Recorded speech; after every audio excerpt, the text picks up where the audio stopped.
자, 안녕하세요. 반갑습니다. 조종입니다. 오늘 이야기할 컨텐츠는 호주 해군 모가미급 개량형을 선택했다, 이거에 대한 썰을 좀 풀도록 하겠습니다. 어제 호주 정부가 자기네 신형 호위함 사업의 파트너로서 미쓰비시 중공업을 선택을 했어요. 거의 우리나라 돈으로 10조 원 가량의 수주 계약을 따냈는데 성공합니다. 건조 척수는 11척이라고 하네요. 그래서 여기에 대해서 오늘 설명을 할게요. 정확히는 왜 모가미급 호위함이 선택이 됐는지, 그리고 왜 선택이 될 수밖에 없는지, 이 점에 대해서 군함의 스펙, 그리고 군함마다 있는 차이점, 이 점에 집중해서 왜 모가미급 호위함이 선택될 수밖에 없는지에 대해서 설명을 해드리도록 하겠습니다. 시작하기 전에 좋아요하고 구독, 그리고 알림 설정 한 번씩 눌러주시면 감사하겠고요. 한번 시작을 해보도록 하죠. 자, 일단은 기사입니다. 호주 정부 차기 범용 호위함의 미쓰비시 중공업의 함정을 선택.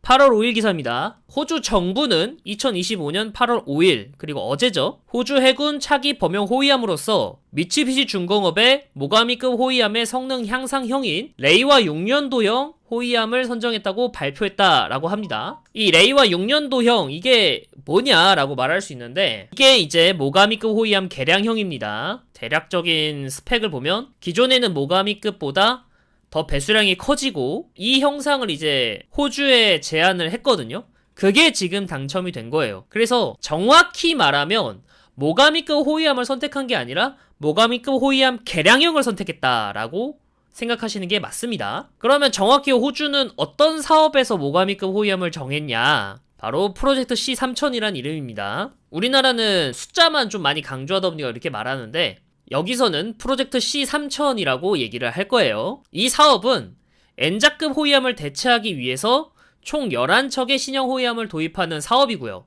3척은 해외 직도입, 그리고 8척은 국내 조선사에서 라이센스 건조할 계획이라고 합니다. 지금 시점에서는 어떻게 변했는지 모르겠어요. 계약마다 좀 다를 수는 있거든요. 일본과의 협의 과정에서 조금 바뀌었을 수도 있습니다. 그리고 이 프로젝트 C3000의 경쟁사로 이제 입찰한 곳은 총 5곳입니다. 제조사 나반티아라는 곳에서 알파 3000 들고 왔고요. 이번에 수주 계약 따낸 30FFM 미쓰비시 중공업에서 왔고요. 그리고 메코 A200을 들고 온 TKMS에서 가져왔고요. 그리고 마지막으로 FFX 배치 2, 우리나라에서는 대구급이라고 하죠. 그걸 가져온 하나오션, FFX 배치 3, 우리나라의 충남급 호위함, 그거 가져온 현대중공업, 이렇게 5곳에서 경쟁을 했어요. 왜 이게 30FFM이라고 하냐, 모가미급 호위함 아니냐, FFX 배치 2도 왜 이렇게 쓰냐, 그냥 대구급 호위함으로 쓰면 되지 않냐, 이렇게 말할 수 있잖아요. 이게 더 훨씬 더 정확한 표현이에요. 무슨 소리냐, 같은 거 아니냐 라고 할 수 있잖아요. 비유하면 이렇습니다. 모가미급 호위함이 프로젝트 3000에 수주 성공했다, 이게 아니고요. 30FFM 개량형이 프로젝트 3000의 수주에 성공했다, 이게 맞고요. 이게 굳이 비유하면은 이 30FFM이라는 건 자동차로 치면 플랫폼이에요. 우리 플랫폼 하나 만들면 이 플랫폼을 바탕으로 해서 다양한 자동차를 이렇게 만들잖아요. 똑같은 거예요. 이 30FFM이라는 플랫폼을 바탕으로 해서 일본에서 제작한 거는 모가미급 호위함이고요. 그리고 이 30FFM 개량형을 바탕으로 호주에서 만들면 호주의 호위함이 되는 거예요. 직접적으로 비유하자면 컨스텔레이션급 호위함이 프랭급 호위함 설계도 가져와가지고 자기네들이 만든 거거든요, 이게. 근데 우리 아무도 미국의 컨스텔레이션급 호위함을 프렘급 호위함이라고 얘기를 안 하잖아요. 같은 거예요. 그렇기 때문에 모가미급 호위함을 팔았다, 이렇게 표현하면 잘못된 겁니다. 그래서 어쨌든 간에 결과는 30FFM의 승리입니다. 근데 사실 30FFM을 안 고를 이유가 있나? 라고 생각이 들 정도로 너무 경쟁해서 이 30FFM의 유리함이 너무 선명했어요. 일단 이 알파 3000 있잖아요. 얘 일단은 안 나왔습니다. 나반티아가 호주한테 가가지고 너네가 우리를 선정하면 우리가 이제 배를 만들어줄게, 이런 거예요. 메코 A200도 마찬가지입니다. 설계도만 있어요. 그러면 이 3개의 조선사가 경쟁을 하는 거잖아요. 그러면 왜 얘네들은 당연하게 탈락이 된다고 생각하냐? 그거는 호주의 요구사항을 봐야 돼요. 호주는 처음부터 얘기했어요. 첫 번째로 1급 수상 전투함과 함께 해상 무역로 경비 임무를 해야 된다. 두 번째, 해상 작전 헬기 운영 능력이 있어야 된다. 세 번째, 개함 방공 능력 이상의 전투력을 가지고 있어야 된다. 네 번째, 대함 및 대지 타격 갖추고 있어야 된다. 그리고 마지막으로 능동, 수동 예인 배열 소나를 포함한 대잠전 능력을 가지고 있어야 된다 라고 분명히 언급했어요. 편의상 충남급하고 대구급으로 얘기할게요. 충남급, 대구급 모두 1급 수상 전투함과 함께 해상 무역로 경비 임무 가능해요. 해상 작전 헬기 운영 능력, 우리 와일드캣 쓰죠? 실제로 주력으로 쓰고 있죠? 개함 방공 능력 가지고 있습니다. 대함 및 대지 뭐 말 안 해도 되고요. 능동 및 수동 예인 배열 소나를 가지고 있냐? 가지고 있습니다. 뭐 SM2, SM6 미사일을 대구급하고 충남급은 못 쓰지 않냐 뭐 이렇게 말하는데, 아까도 말씀드렸지만은 플랫폼을 파는 거예요. 플랫폼을 팔고 그 다음에 그 안에 기자재나 장비 이런 거는 호주가 원하는 대로 할 수 있습니다. 여차하면은 실제로 다른 미사일 쓸 수 있어요. 실제로 미겔 말바르급 있잖아요. 우리나라 해공 안 씁니다. 프랑스의 미카 미사일 써요. 그런 식으로 내부 장비나 무장 이런 거는 그 나라 상황에 맞게 옵션으로 바꿀 수 있어요. 그래서 FFX 시리즈들이 SM2, SM6 미사일 못 쏜다, 그건 아닙니다. 충분히 이제 호주가 원하면은 미국의 시스템 사와가지고 넣으면 그만이에요. 이거 조건이 다 충족되는데 왜 모가미는 되고 우리나라는 안 되냐? 요거 두 개가 핵심이라서 그래요. 아까도 말했잖아요. 야, 네가 말했잖아. 이거 된다며. 이 점에 대해서는 우리나라 안보 환경 때문에 그래요. 대한민국의 FFX 시리즈들은 태생이 북한만을 바라본 연안 전투함입니다. 연안에서 작전하는 걸 전제로 건조했기 때문에 헬기 갑판하고 헬기 경납고가 작아요. 실제로 그래서 호주가 원하는 건 대형 헬기, 그러니까 MH-60R 정도 되는 대형 헬기를 적재하고 운영하길 바라는데, FFX 시리즈들은 중형 헬기만 적재를 할 수 있죠. 실제로 와일드캣 헬기를 쓰는 이유가 경납고와 헬리 덱이 작아서 그렇고요. 그리고 항속 거리가 길지 않습니다. 말씀드렸다시피 연안에서만 작전하는 걸 전제로 건조하다 보니까 항속 거리가 짧아요. 그런데 호주는 헌터급 호위함과 함께 작전할 수 있는 호위함을 요구를 해요. 일단 우리나라 호위함들의 특징은 이래요. 이게 평택항에서 이제 여기 NLL 근처까지의 거리가 300km쯤 되고, 동해항에서 황금어장이라고 하는 여기까지 가는데 대충 한 450km쯤 돼요. 그리고 목포항에서 제주도 남단의 이지까지가 거리가 대충 한 350km쯤 됩니다. 500km 내죠. 대한민국은 삼면이 바다가 맞아요. 서쪽은 중국 대륙, 동쪽은 일본 열도, 그리고 남쪽은 오키나와 열도가 감싸고 있는, 지정학적으로 봤을 때 약간 호수 같은 바다를 가지고 있습니다.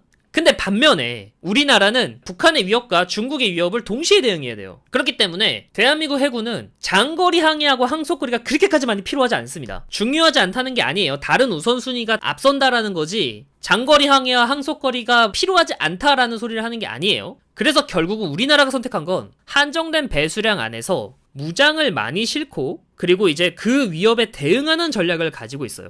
대한민국 군함들이 배수량에 비해서 과무장이 특징인 이유가 이것 때문입니다. 이런 지정학적, 안보적 환경 때문에 우리나라의 FFX 시리즈는 그런 스펙으로 나온 거예요. 그러면 일본은 어떠냐? 일본은 호주랑 비슷합니다. 모가미급 호위함의 건조 이유가 아부크마급 호위함을 계승을 하고 거기에 더해서 일본의 열도에 긴급 파견해가지고 저강도 및 중강도 위협에 대응하기 위해서 만들어진 배거든요. 근데 그 일본의 섬이라는 게 기본적으로 이제 본토와 1000km가 떨어진 경우가 대부분이에요. 여기가 이제 사세보항이거든요. 이 사세보항에서 오키나와 가장 끝에 있는 섬, 여기까지도 거리가 1100km입니다. 그리고 모가미급 호위함은 실제로 모항에서 여기까지 가가지고 작전을 하도록 애초에 설계가 돼 있는 배예요. 여기서부터 여기까지 이렇게 가야 된다고. 굉장히 멀죠. 근데 이거 호주도 비슷합니다. 호주도 시드니가 모항이에요. 시드니에서 그으면 그냥 1000km가 그냥 넘어가요. 가까운 노폭성까지만 해도 1600km고 뉴질랜드까지도 거의 막 2000km 막 이상 가야 돼. 이 솔로몬 제도까지 올라간다고 쳐도 직선거리로 2000km가 넘어요. 포트 모레스비까지도 2700km나 되고 어마무시하게 넓습니다.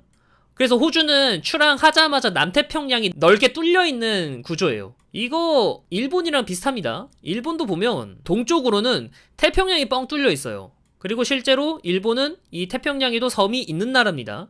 그래서 일본 같은 경우에는 일단 먼 바다로 나가 오랫동안 작전할 수 있는 전투 지속 능력과 항속거리를 우선시했어요. 그리고 그걸 보좌해주는 대형 헬기와 대형 헬기를 운영할 수 있는 능력이 필요했습니다. 조금만 봐도 답이 나와요. 대구급 호위함 그리고 이제 충남급 호위함이 항속거리와 전투 지속 능력이 떨어진다는 건, 그건 어떻게 할 수 있냐? 경하 배수량과 만재 배수량의 차이로 보면 돼요.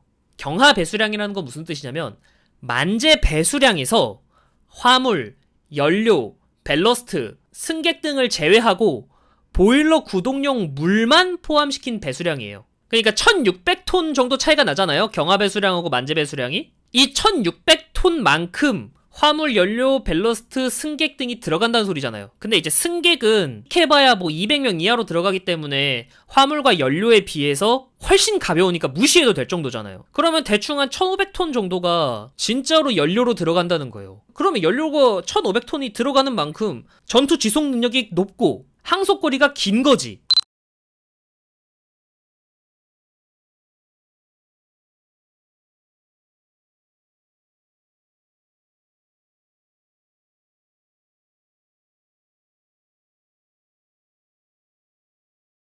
반면에 이제 우리는 경하 배수량하고 만재 배수량이 500톤밖에 차이가 안 나요. 대충 요것만 봐도 사실 모가미급 호위함이 장거리 항해와 전투 지속력이 더 좋다는 거는 이것만 봐도 추측을 할 수가 있을 정도였어요.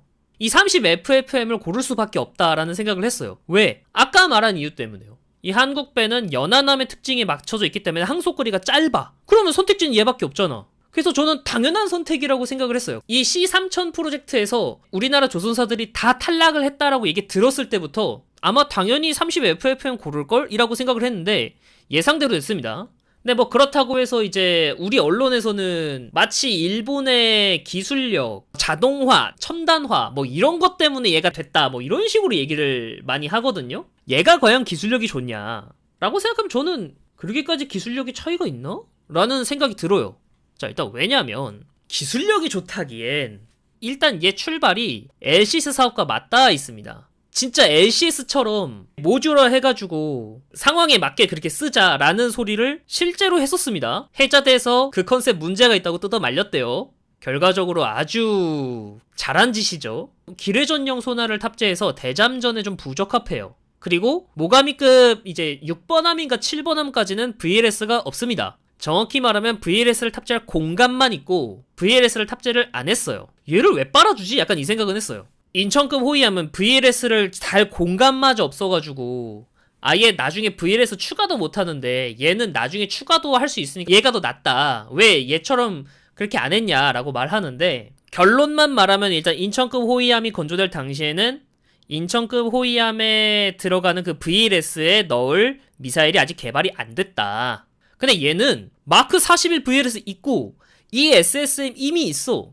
그거 건조할 때 그거 넣으면 돼. 근데 안 넣고 나중에 넣는다? 이게 과연 합리적인 짓인가? 처음부터 넣고 작전하는 게 맞단 말이야 원래는.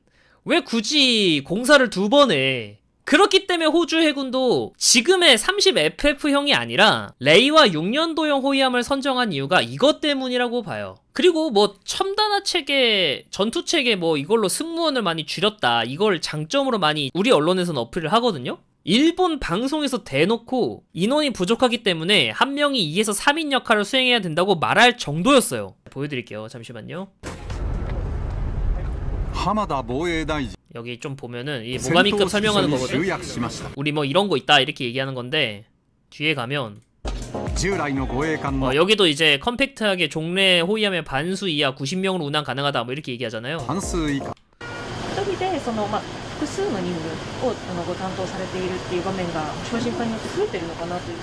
確かに人数が少ない分だけ1人が2役、3役っていうのをこなさなきゃいけない。 자, 확실히 인원이 줄어든 만큼 혼자서 2에서 3인 역할을 해야 된다. そこは訓練とかですね。 그거는 이제 훈련이나 교육 등으로 메울 필요가 있다. 뭔 소리냐? 한 명이 조폐기셔야 된다.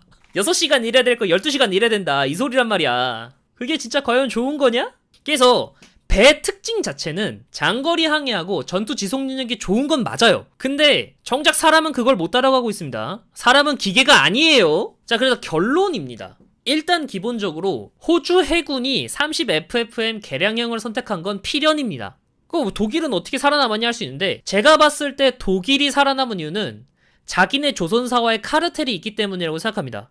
실제로 안자급 호위함 있잖아요. 걔를 건조한 게 독일입니다. 원래 조선업 관련해서는 기존에 했던 업체랑 다시 같이 하는 약간 이런 게 되게 많대요. 굉장히 보수적인 동네래. 그래서 결론 선택지는 30FFM 개량형 밖에 없어서 합리적인 선택을 했다라고 생각을 합니다. 자, 그러면 우리는 아예 기회가 없었느냐? 있었죠. 대국급 호위함 예로 호주 해군의 설계를 맞춰주면 되잖아. 우리 조선사와 관련해서 수주, 경력, 커리어 이런 거는 전 세계에 내놔도 불만이 없을 정도입니다. 장거리 항해와 전투 지속 능력이 좋은 배가 없다는 거잖아. 맞춰주면 되잖아, 그거는. 호위함의 설계를 재설계를 하든 아니면 아예 새로 만들든 그렇게 해서 맞춰주면 되는 부분이에요. 뭐 돈이 문제가 될 수도 있겠죠. 돈이 문제가 될 수 있는데 뭐 10조 이상 된다며 설계 새로 하는 게 그렇게까지 돈이 많이 깨지는 일이야? 난 아니라고 보거든요. 가격이 안 맞았을 수도 있다. 물론 가격이 안 맞았을 수는 있어요. 이번 이제 수주 사업에서 실패한 거에 관련해서는 타산지석을 삼아야 된다. 어떤 타산지석을 삼냐? 우리나라 조선사들이 다른 나라에서 군함 수주 경쟁을 할 때는 그 나라의 안보 환경하고 여건에 맞게 이제 우리의 배를 재설계할 필요가 있다고 생각합니다. 실제로 필리핀은 그렇게 잘 해줬잖아. 뭐 호주가 뭐 양아치 짓을 많이 하냐 아니냐 그건 중요하지 않아요. 이 조건은 지금 달라졌을 수는 있어요. 이 3척은 해외 직도입, 8척은 국내 조선사에서 라이센스 건조한다.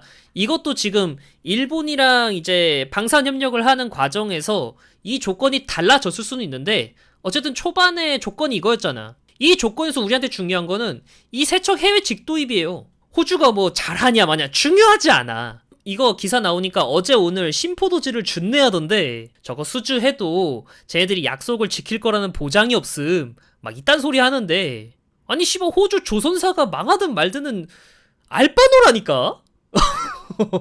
직도입하는 그 3척 잘 만들어주고 그 다음에 라이센스로 꿀 빠는 거야. 어쨌든 오늘 컨텐츠는 여기까지고요. 재밌게 보셨다면 좋아요하고 구독 그리고 알림 설정 부탁드리고요. 멤버십 가입도 좀 해주셨으면 정말 감사하겠습니다. 오늘 컨텐츠도 시청해주셔서 감사합니다. 그러면 오늘은 여기까지. 감사합니다. 안녕! 뿅!